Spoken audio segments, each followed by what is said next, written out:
Hello friends, मैं doctor BP Singh आपका बहुत बहुत स्वागत करता हूं स्वामी विवेकानंद इंस्टीट्यूट में। मैं यहाँ पर अभी जो ज्योग्राफी का टॉपिक है वो विंड्स करने वाला हूं। इससे पहले मैंने जो टॉपिक किया है वो एयर एटमॉस्फेरिक प्रेशर है, वो भी आप देख सकते हो।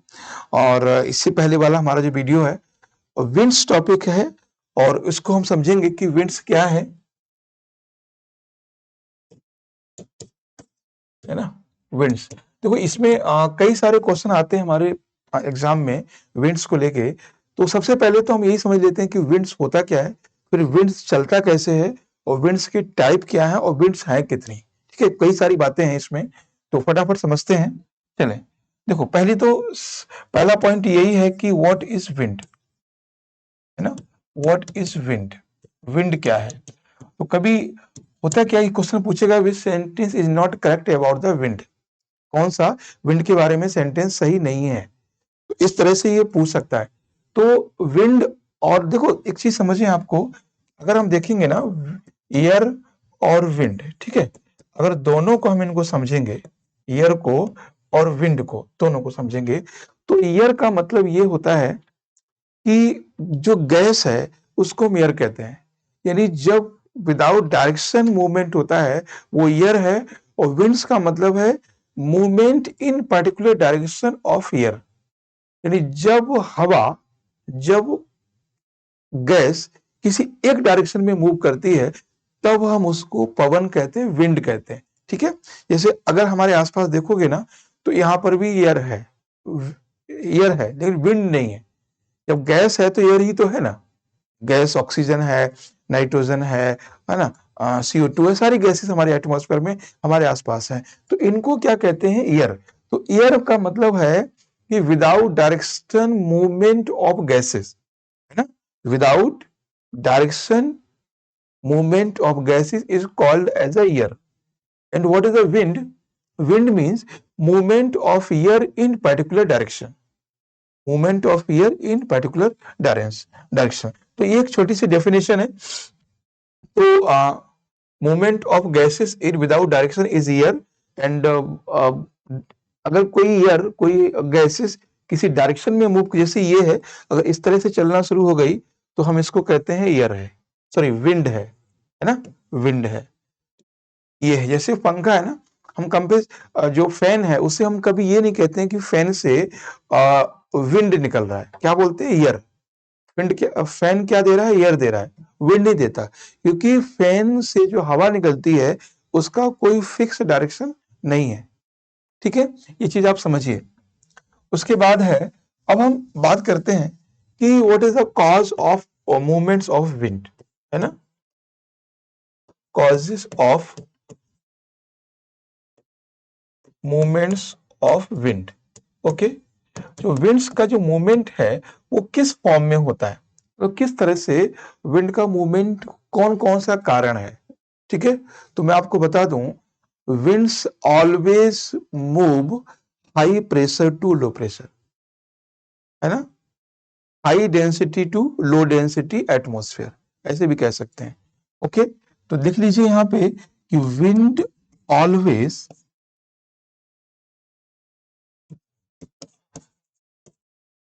Always move high pressure to low pressure. Okay, high density atmosphere to low density atmosphere, low density atmosphere. Okay, तो wind always move with high pressure to low pressure and high density, ये एक ही बात है। ठीक है, ये अलग अलग नहीं है, high density to low density एक ही बात है। तो ये बता दिया मैंने कारण, हमेशा ये होता है। और प्रेशर को हम इससे पहले वाले क्लास में समझ चुके हैं, आप उसको आराम से देख सकते हो कि प्रेशर क्या है, कैसे कम या ज्यादा हो सकता है। तो ये तो होगा what is the wind, cause of the wind. Next हम बात करेंगे कि types of the wind. Okay, types of the wind.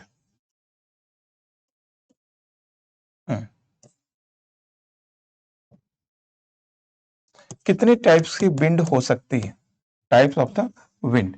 तो विंड जो है वो 3 टाइप की होती हैं, ध्यान समझिएगा, 3 टाइप की। पहली कौन सी? पहली विंड है परमानेंट विंड। परमानेंट विंड का मतलब जो हमेशा चलती रहती है, परमानेंट विंड। दूसरी है सीजनल विंड्स और तीसरी है लोकल विंड्स। ठीक है, पहली है परमानेंट,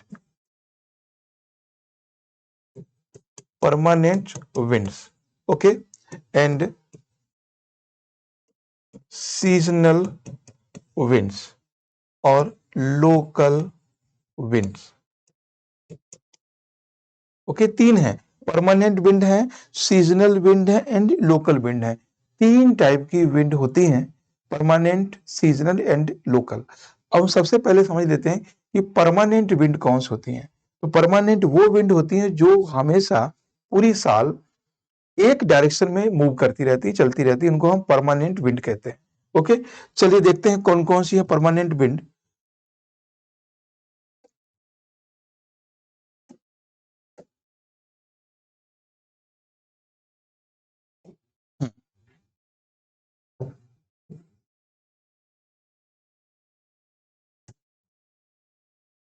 चलो कोई नहीं।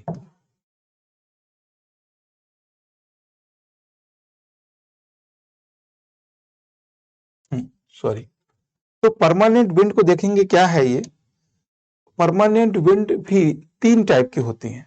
परमानेंट विंड को 3 टाइप में डिवाइड किया जाता है, 3 टाइप से।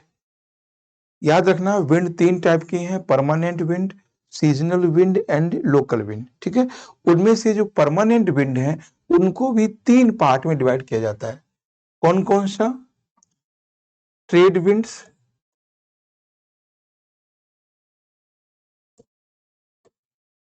Trade winds, okay, and westerly, westerly and polar, polar wind. Okay, ये 3 टाइप की विंड होती है परमानेंट विंड। कौन सी? ट्रेड विंड्स, वेस्टर्ली विंड्स और पोलर विंड्स। 3 है जो कंटिन्यू चलती हैं ग्लोब पर। अब इनको हम ग्लोब पर दिखाने वाले हैं कि कैसे ये चलती हैं और क्या इनका प्रोसेस है, क्या इनका डायरेक्शन है। देखो, हम यहाँ बहुत ज्यादा लिखाएंगे नहीं, सिर्फ यहाँ पे आपको समझाएंगे और लिख आप खुद ही लेना है। ग्लोब हम बना रहे हैं और ग्लोब पे इन विंड को दिखाएंगे कि कहाँ पे कौन सी विंड चलती है। ठीक है, चले सबसे पहले हम देखते हैं, ग्लोब बनाते हैं। ओके, ग्लोब में ये इक्वेटर है ना। इक्वेटर के बिना ग्लोब पूरा नहीं होता है, ध्यान रखना है। तो इक्वेटर है ये। अब बात करते हैं ट्रेड विंड का। तो ट्रेड विंड जो इक्वेटर की तरफ चलती है, इनका डायरेक्शन बहुत जरूरी है। ये है, ये ट्रेड विंड है। नॉर्थ हेमिस्फीयर में ये एंटी क्लॉकवाइज है और साउथ हेमिस्फीयर में ये क्लॉकवाइज है।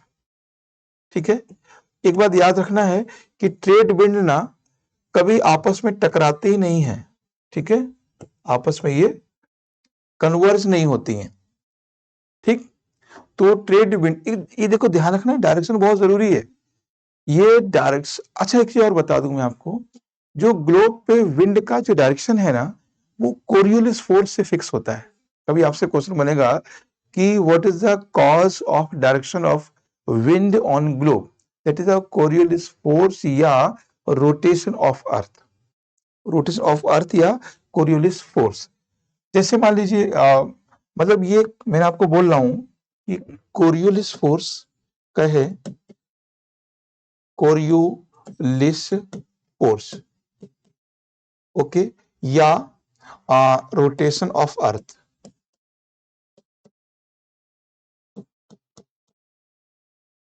Rotation of earth is a same thing. ठीक है, दोनों चीजें सेम होती हैं। जैसे मान लीजिए कि पृथ्वी जो है वो पश्चिम से पूर्व घूम रही है। ठीक है, तो जब कोई भी विंड अगर यहां से आएगी नीचे के लिए तो वो अपने से लेफ्ट हो जाएगी, और यहां से जाएगी तो अपने से राइट हो जाएगी, यहां जाएगी अपने से लेफ्ट हो जाएगी। ठीक है, तो ये चीज आपको ध्यान रखना है। तो ग्लोब पर जितने भी विंड्स हैं उनका डायरेक्शन हमेशा हमेशा कोरियोलिस फोर्स से इफेक्ट होता है या रोटेशन ऑफ अर्थ होता है? देखिए, rotation of earth he Coriolis force है। यानी कोरियोलिस नामक जोग्राफर हैं, साइंटिस्ट हैं, उन्होंने फर्स्ट टाइम ये पता लगाया था कि कैसे विंड का डायरेक्शन मूव होता है, कैसे होता है, ठीक है, कैसे चेंज होता है डायरेक्शन। तो उन्हीं के रेस्पेक्ट में इसका नाम रख दिया गया कोरियोलिस फोर्स। ओके, चले, तो ये तो हो गया आपका ट्रेड विंड्स। नेक्स्ट है इसमें westerly winds. Okay, westerly wind को देखेंगे। वेस्टर्ली विंड का मतलब है पछुआ पवन। ये पछुआ पवन है, इन्हीं को रोरिंग 40s, है ना, फ्यूरियस 50s, चेरकिंग 60s, दहाड़ता 40सा, है ना, 50सा 60, इन्हीं को कहते हैं। तो देख लेते हैं एक बार, इनको समझिए कि ये वेस्टर्ली विंड है। इनका डायरेक्शन हमेशा ईस्ट वेस्ट टू ईस्ट ही रहता है, ये चीज याद रखना है, east to west to east रहता है, इसलिए इनको वेस्टर्ली विंड कहते हैं। हिंदी में कहते हैं पछुआ पवन, पछुआ पवन इन्हीं के लोकल नाम हैं, पछुआ पवन के ही लोकल नाम हैं।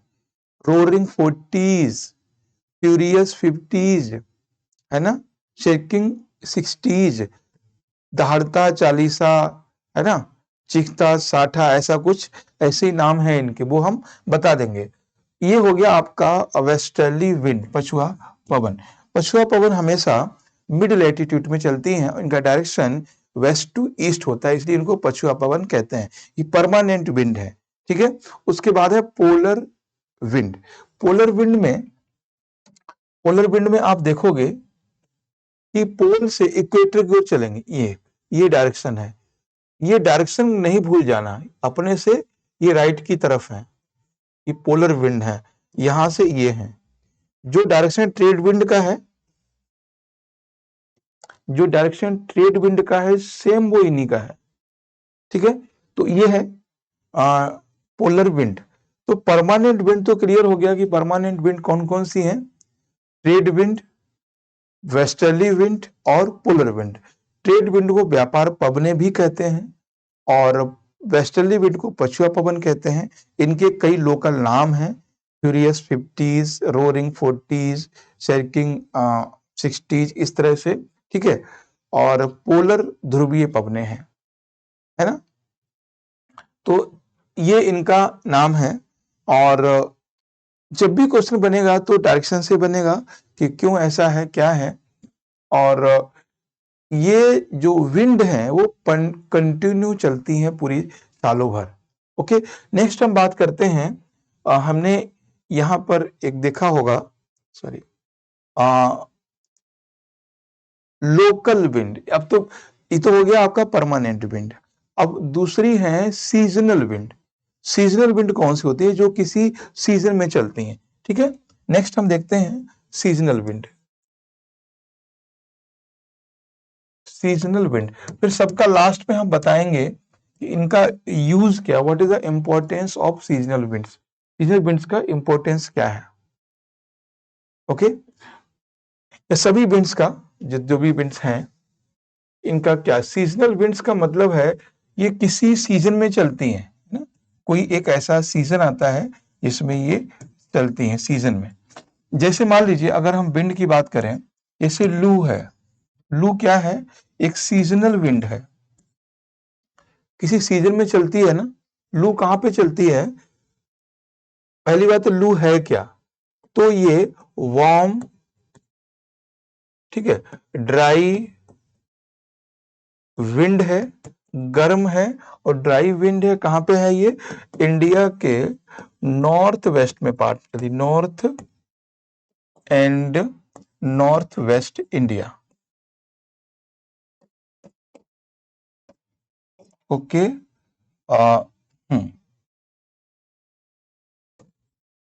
North west India. तो ये रीजन है इसका।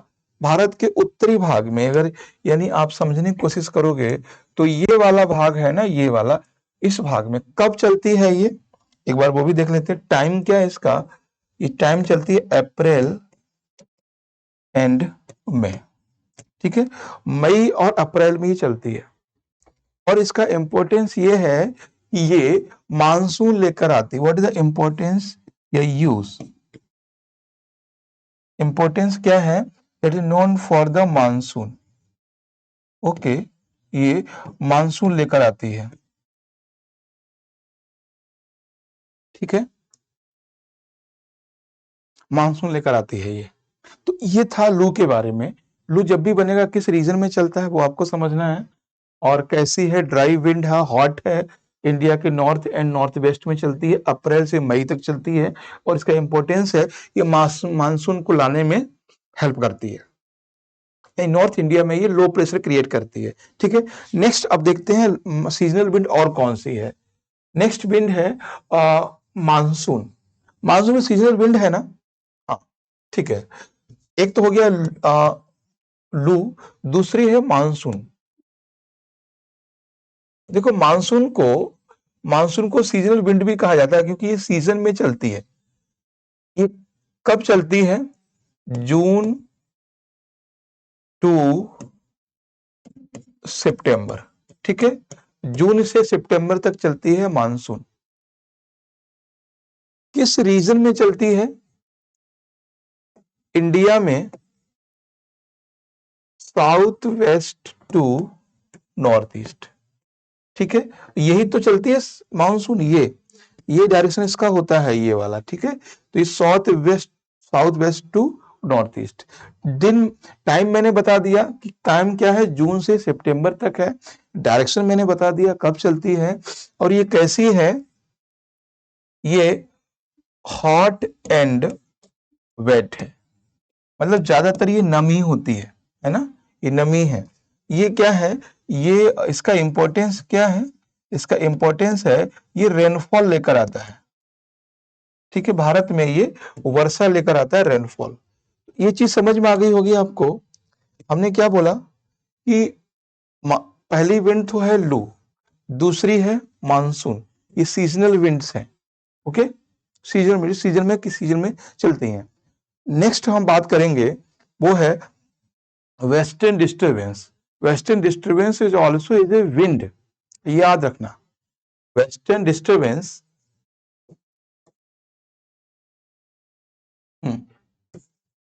चलो इसको कलर चेंज करते हैं, नहीं, हाँ, वेस्टर्न डिस्टर्बेंस, पश्चिमी, क्या बोलते हैं इसको, पश्चिमी विक्षोभ, ओके, पश्चिमी विक्षोभ, क्या होगा ऐसे, विक्षोभ, पश्चिमी विक्षोभ। तो वेस्टर्न डिस्टर्बेंस को हम पश्चिमी विक्षोभ कहते हैं। ये भी एक सीजनल विंड्स है। ये देखो ये कब चलती है इंडिया में, पहली बात इंडिया में चलती है, किस रीजन में चलती है?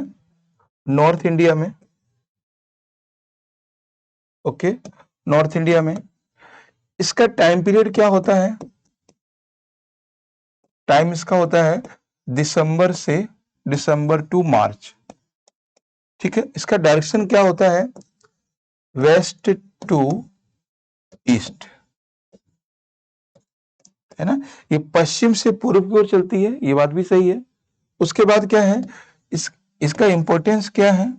इंपॉर्टेंस ये है, ये विंटर रेनफॉल लाती है। क्या? विंटर रेनफॉल लेकर आती है ये, है ना।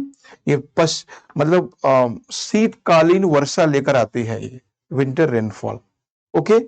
इसको राजस्थान में मावट कहते हैं। क्या? मावट।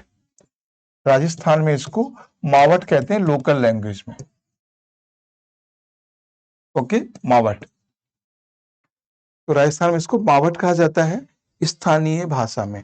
तो ये हो गया आपका पश्चिमी विक्षोभ। अभी तक हमने 3 सीजनल विंड्स को पढ़ा है। कौन कौन सी?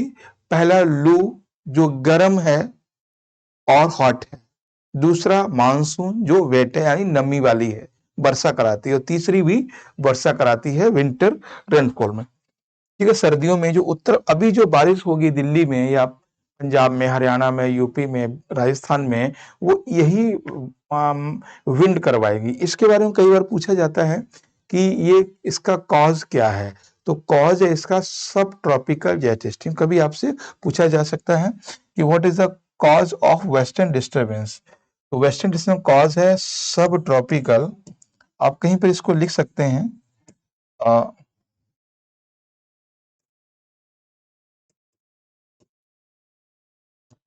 सब ट्रॉपिकल जेट स्ट्रीम, है ना, सब ट्रॉपिकल जेट स्ट्रीम, ये एक जेट स्ट्रीम है, इस वजह से ही आता है। और ये जो अपना जो मॉइस्चर है वो कहाँ से कैरी करता है, वो कैरी करता है भूमध्य सागर से, यानी मेडिटेरियन सी से। मेडिटेरियन देखते ही है ना, अफ्रीका के जो नॉर्थ में है, यूरोप के जो साउथ में है, वो भूमध्य सागर है। तो भूमध्य सागर से ये आर्द्रता ग्रहण करती। कभी आपसे क्वेश्चन ये भी बन सकता है कि पश्चिमी विक्षोभ, ठीक है, तो पश्चिमी विक्षोभ देखो क्या होगा ना, ये अलग से भी क्वेश्चन बन सकता है कि पश्चिमी विक्षोभ भारत कहाँ आता है, तो भारत में आता है north and north west, north India में आता है, टाइम दिसंबर से मार्च आता है, वेस्ट टू ईस्ट होता है। यानी सबसे पहले कहाँ आएगा, ये वेस्टर्न डिस्टर्बेंस राजस्थान में, पंजाब में। इसका इंपॉर्टेंस क्या है, विंटर रेनफॉल, यानी शीतकालीन वर्षा होगी इसमें, और इसको स्थानीय भाषा में राजस्थान में मावट कहते हैं, हिंदी लोकल भाषा में मावट कहते हैं। और ये इसका कारण है सब ट्रॉपिकल जेट स्ट्रीम, सब ट्रॉपिकल जेट स्ट्रीम की वजह से आता है। और ये भूमध्य सागर यानी मेडिटेरियन सी से मॉइस्चर को कैरी करता है। कई बार ऐसा क्वेश्चन बना है कि वेस्टर्न डिस्टर्बेंस अपने लिए आर्द्रता कहाँ से लेता है, अपने लिए मॉइस्चर कहाँ से लेता है, तो वो है भूमध्य सागर, भूमध्य सागर से अपने लिए आर्द्रता लेता है। ठीक है, तो ये हो गया आपका सीजनल विंड। अब हम बात करते हैं लोकल विंड पे। लोकल विंड कौन सी है, अगर लोग, अच्छा लोकल विंड से क्वेश्चन पूछता है कि मिलाने के लिए, है ना, तो लोकल विंड्स स्थानीय, लोकल विंड्स, है ना, लोकल विंड स्थानीय पवने, यहां से क्वेश्चन वो आपको क्या देगा, मैचिंग में देगा, मिलाने के लिए दे देगा। ठीक है, तो कुछ नाम हम लिख रहे हैं। अच्छा, ये जो विंड सब लोकल विंड पढ़ रहे हैं ना, इसमें दो तीन चीजें पता होनी चाहिए हमें, कि एक तो ये कि वो कहाँ पर है ना, उसकी लोकेशन क्या है, लोकेशन क्या है, दूसरी उसकी प्रॉपर्टी क्या है ना, वो कैसी है, मतलब ठंडी है, गर्म है, ड्राई है, वेट है, कैसी है वो। उसके बाद उसका इम्पोर्टेंस क्या है, अगर कुछ है तो इम्पोर्टेंस तो होता ही है सबका विंड का, ऐसी बात है। इम्पोर्टेंस का मतलब जैसे अगर वो ठंडी है तो जिस रीजन में जाएगी वो ठंडा कर देगी, अगर वो गर्म है तो गर्म कर देगी, अगर वो अपने साथ में ह्यूमिडिटी लेके जा रही है तो बारिश करा देगी, ये इसका इम्पोर्टेंस है। तो वो चीजें यहाँ से क्लियर हो जाएंगी। चलिए, तो सबसे पहले हम विंड्स को लेते हैं। एक विंड है, इसका नाम है Chinook,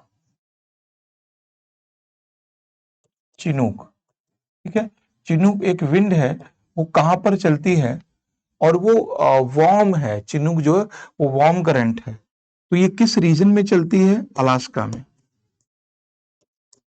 Alaska to USA, Alaska से यूएसए की ओर चलती है ये, है ना, और ये कैसी है, वार्म है, मतलब ये गर्म है, ये अलास्का, और यानी ये दैट इज बेस्ट फॉर या नो, इसका इंपॉर्टेंस क्या है, good for wheat production in north America.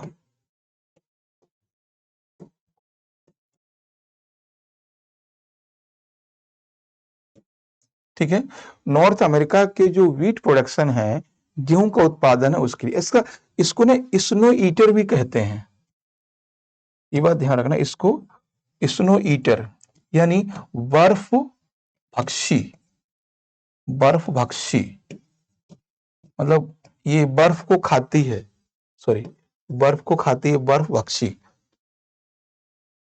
Snow eater.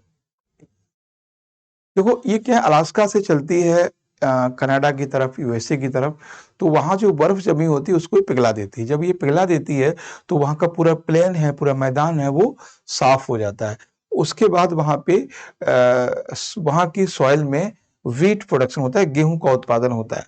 ठीक है, तो चिनूक समझ गए क्या है। चिनूक कहां पर चलती है, अलास्का रीजन में चलती है, यूएसए की तरफ।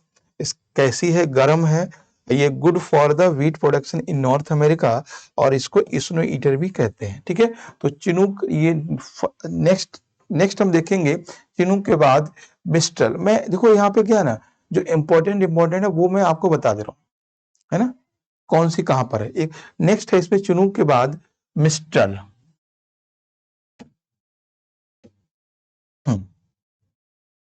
मिस्टर मिस्टल आपने देखी, इसको एक बार मैप में भी आप लोग देख लेना। मिस्टल,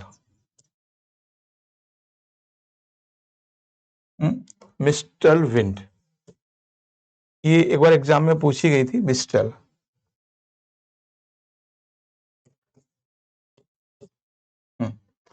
मिस्टल पवन, देखो ये यूरोप में चलती है, साउथ यूरोप में, मेडिटेरियन सी की तरफ, है ना।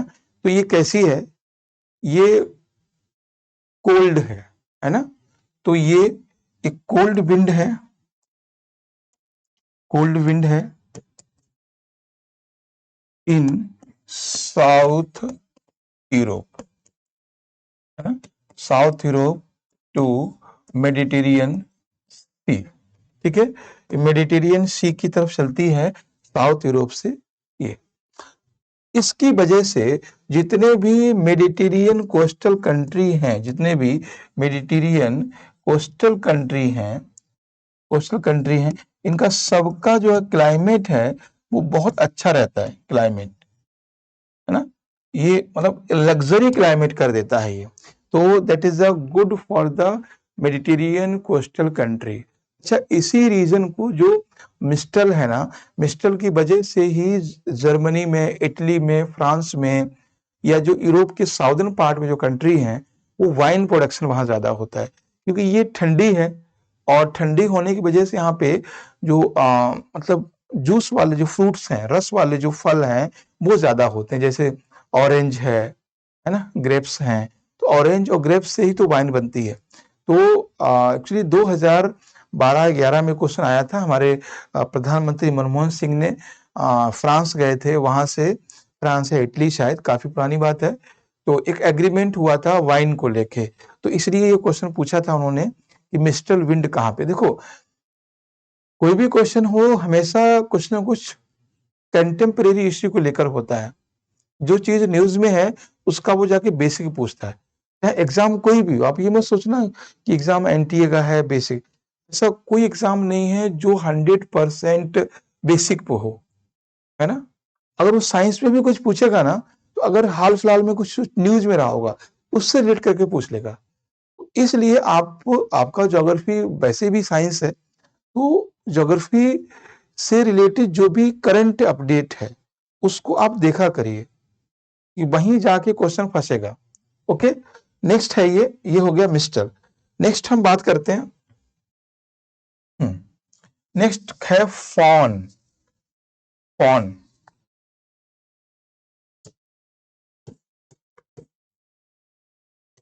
Fawn,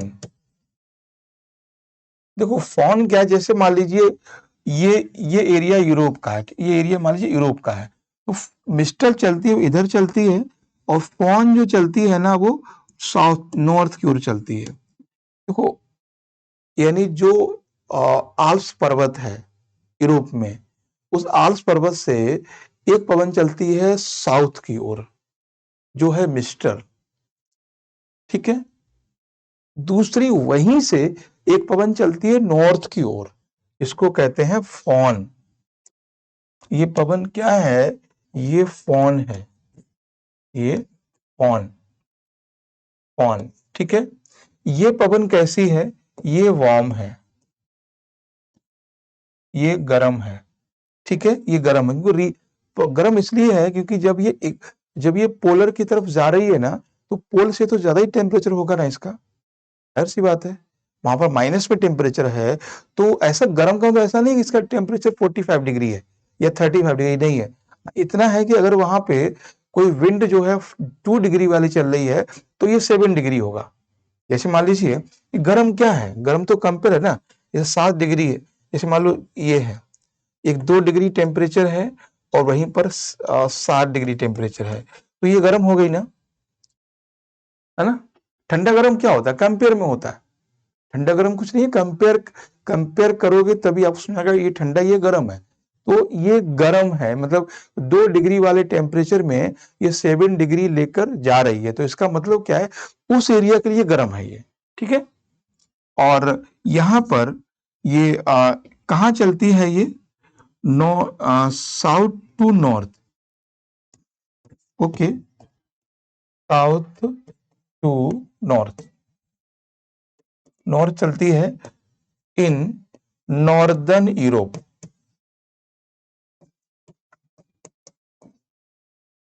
okay. नॉर्दर्न यूरोप में चलती है साउथ टू नॉर्थ, यानी उत्तर से दक्षिण से उत्तरी की ओर चलती है ये, okay. That is a good for fishing, ये फिशिंग के लिए इंपॉर्टेंट है, अच्छी है। तो समझ गए कि फॉन क्या है, फॉन नॉर्दर्न यूरोप में चलने वाली एक गर्म स्थानीय पवन है, और वार्म लोकल विंड है, करंट है, विंड है, सॉरी। अब नेक्स्ट हम बात करते हैं, अफ्रीका में भी कुछ विंड्स चलती हैं, ठीक है।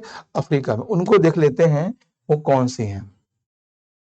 अफ्रीका में एक बहुत मेजर विंड्स है, इसका नाम है सिराको, सिराको, ठीक है, सिराको, सिराको है। तो सिराको का मतलब ये है, ये एक्चुअली कई विंड है इसमें, गिबली है, मतलब ये नॉर्थन अफ्रीका में चलती है। Sirocco is a hot dry current, warm dry current, hot and dry wind, okay. ये हॉट एंड ड्राई विंड्स हैं, इसके लोकल नाम भी कई हैं, लेकिन जो कहाँ चलती हैं ये, अफ्रीका के north part of Africa,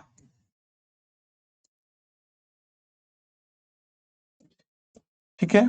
Africa, north part of Africa, northern part में चलती हैं। अब इसका इंपॉर्टेंस क्या, आप जानते ही हो, एक तो गर्म है, ऊपर से ड्राई है, तो that is not good for us, not good for health, ठीक है। ये हमारे लिए अच्छी नहीं है, इनसे धूल भरी आंधियां चलती हैं, ठीक है। सिराको में, सिराको नॉर्थ नॉर्थ अफ्रीका का मतलब हो गया इसके, इजिप्ट है उधर, लीबिया है, मोरक्को है, गिबली, बहुत सारे कंट्री हैं, जो ट्यूनिशिया है, उस पूरा अफ्रीका का मतलब, इस तरह से कुछ आप देखोगे ना, तो इस तरह से जो पूरा अफ्रीका है, ये वाला जो पार्ट है, वो पूरा उसमें है ये, ओके। दूसरी एक और विंड है अफ्रीका में ही, इसका नाम है हरमट्टन, हरमट्टन, हरमट्टन। अच्छा, हरमट्टन को डॉक्टर विंड भी कहते हैं, Harmattan is called as a doctor wind, doctor wind. ये कैसी है, ये है ड्राई, ये ड्राई विंड है, शुष्क है ये, ड्राई विंड है। कहाँ चलती है ये चलती है साउथ वेस्ट,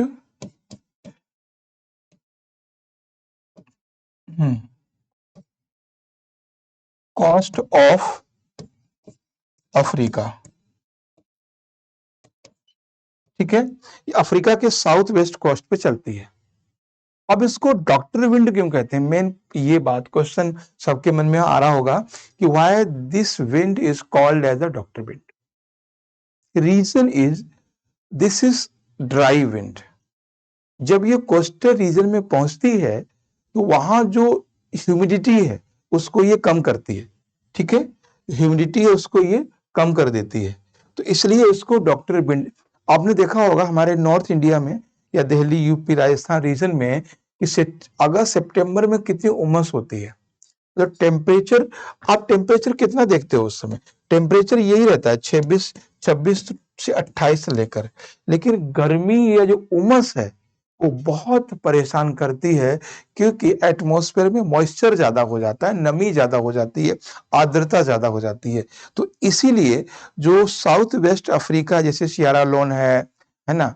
बहुत सारे कंट्री हैं जो नाइजीरिया है, नाइजर है, तो अगर साउथ वेस्ट वाला रीजन देखोगे, जो गिनी के पास वाला रीजन है, वहाँ पर ये आती है और वहाँ पर लोगों को गर्मी से ज़्यादा उमस होती है और उमस से ये रिलीफ देती है, क्योंकि ये विंड ड्राई है, ठीक है? जैसे हमारा एसी चलता है, एसी क्या करता है? सबसे पहला काम एसी करता है कि हमारे आसपास से मॉइस्चर को वो सक करता है, चूसता है। मॉइस्चर को सबसे पहले वो निकालता है। आधा रिलीफ तो मॉइस्चर से खत्म होने से ही आ जाता है ना? तो ये चीज़ आप याद रखना। तो ये हर्मट्टन है। ये डॉक्टर विंड इसको इसलिए कहते हैं। ओके, और कुछ विंड्स हैं, जैसे शिमूम है ना? नाम से ही आपको लग रहा होगा कि शिमूम, ये सऊदी अरेबिया में चलती है, ड्राई है ना? और हॉट है, ड्राई है, हॉट है, ठीक है? ये सऊदी अरेबिया में चलती है,